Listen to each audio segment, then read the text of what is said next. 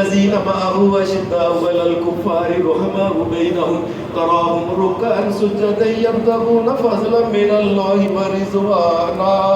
سیماہم فی وجوہہم من اثر السجود ذالک مثلہم فی التوراۃ ومثلہم فی الانجیل کذالک اخرج شطأہ فآزرہ فاستغلظ فاستوى علی سوقہ یعجب الضراء لیغیظ بهم الکفار وعد اللہ الذین آمنوا وعملوا الصالحات منهم مغفرۃ واجرا عظیما۔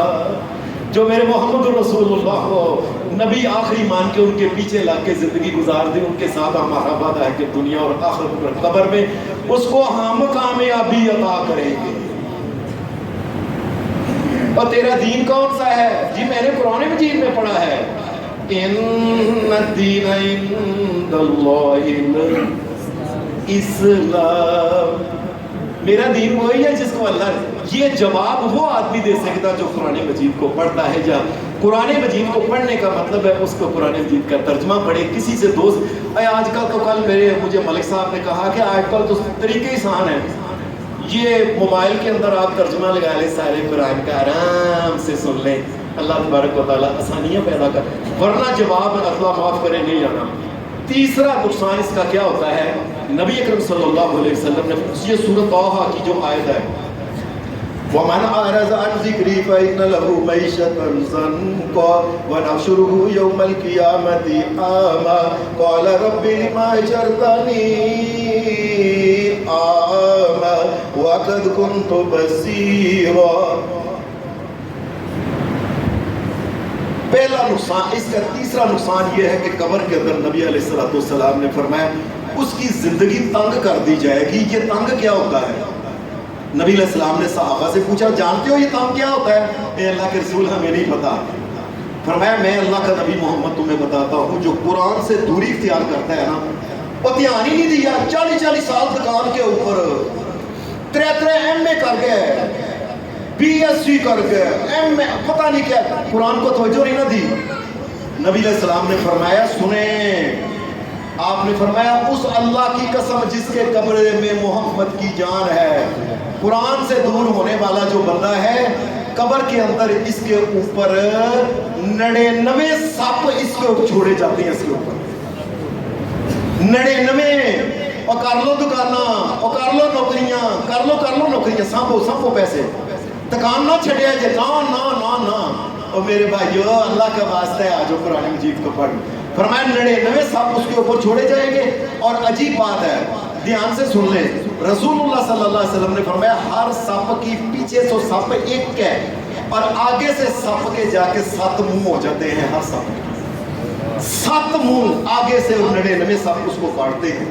وَنَحْشُرُهُ يَوْمَ الْقِيَامَةِ أَعْمَىٰ، چوتھا نقصان یہ ہوتا ہے کہ قیامت کے دن جب یہ اٹھے گا اس کی دونوں آنکھیں نہیں ہوگی، یہ انا ہو کے قیامت کے دن اٹھے گا۔ قَالَ رَبِّ لِمَ حَشَرْتَنِي أَعْمَىٰ وَقَدْ كُنتُ بَصِيرًا، قیامت کے دن یہ اللہ کو کہے گا یا اللہ میری تو دنیا میں آنکھیں تھیں اور میری تو نظر بڑی تیز تھی، میری آنکھیں کہاں گئی؟ اس کو کہا جائے گا کہ یہ کذالک اتتک آیاتنا فنسیتها وکذالک اليوم تنسی، دنیا میں تجھے ساری دنیا نظر آتی تھی، سوئی بھی نظر آتی تھی تجھے، میرا قرآن تجھے نظر نہیں آتا تھا، کبھی اس کو پڑھا نہیں، کبھی اس کو کھول کے دیکھا نہیں، اللہ کیا کہتا ہے ترجمہ دیکھا نہیں، اور قرآن مجید سے تم اندھے رہے ہو، آج قیامت کے دن بھی تم اندھے اٹھے رہو گے بس۔ اور 5واں نقصان کیا ہے جو قرآن میں، اور لوگوں اللہ کا واسطہ ہے ترجمہ شروع کر دو، اور پتہ نہیں مر جانا ہے تو مر جانا ہے، کم از کم شروع تو کر دو نا۔ 5واں نقصان اس کا کیا ہے؟ قرآن نبی اکرم صلی اللہ علیہ وسلم نے فرمایا یہ قرآن مجید اللہ تبارک و تعالیٰ کے پاس جا کے شکایت لگائے گا کہ اس نے مجھے کبھی پڑھا ہی نہیں تھا۔ پڑھنے سے مراد یہ ہے کہ قرآن مجید کو جو آیا ہے اس کا ترجمہ نہ پڑھا ہے، نہ سنا ہے، نہ توجہ کی ہے، وہ کیا لکھا ہے اس میں، یہ قرآن مجید شکایت کرے گا۔ اور 7ویں بات آخری، اور لوگوں قیامت کے دن، آج تو ہمیں لگتا ہے نا اللہ ہمیں معاف کرے کہ نبی اکرم صلی اللہ علیہ وسلم دنیا میں آئے چلے گئے، کائنات کے رب کی قسم سب سے زیادہ ضرورت قیامت کے دن محمد رسول اللہ کی پڑھنی ہے۔ سب سے زیادہ شفاعت کرنے کے لیے، سفارش کرنے کے لیے، اللہ کے پاس جانے کے لیے بار بار اللہ سے درخواست کر، اور ضرورت پڑنی ہے ان کے حوض کوثر کی کہ وہ میری سفارش کرے۔ لیکن قرآن مجید کیا کہتا ہے کہ قیامت کے دن نبی اکرم صلی اللہ علیہ وسلم وقال الرسول یا رب ان قوم اتخذوا هذا القرآن مہجورا،